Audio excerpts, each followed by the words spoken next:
pandemic very quickly led to a total collapse in demand for travel around the world.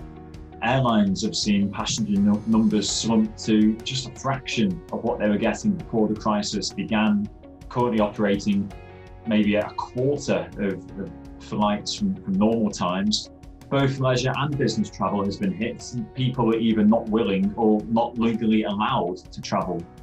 This has led to tens of thousands of jobs that have been lost in the UK travel sector.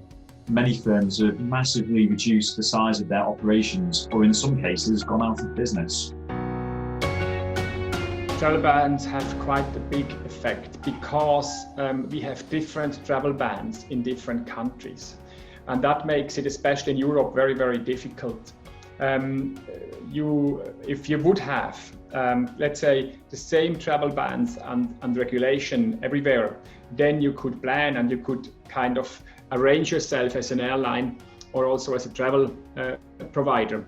But as we have fast changing, a very dynamic situation where different countries do different decisions, it's very, very difficult to actually prepare and create a certain supply for travels. In countries where you have big home markets like the US, like India, like China, where you have the domestic market, which is very big, their airlines could actually profit from that and have these domestic markets on a certain level of transport. But in smaller markets, like in Europe, where we have a lot of smaller countries with small domestic markets, obviously this was very, very difficult. If you would say that you can get a passport and then it opens up with the passport, with people who have the passport a bit earlier, then the question is who would then receive the vaccine first? Would it then be rather elderly people who are not traveling as much anymore, who are more in elderly's home? Or would it be young managers, salespeople who actually have a great impact on the global economy?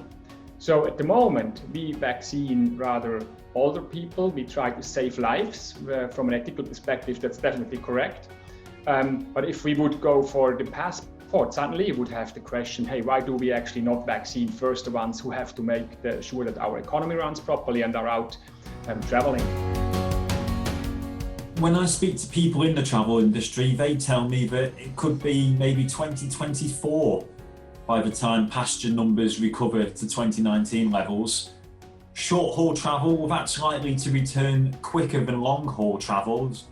Holidaymakers, they could fear being stranded far away from home if the rules change again.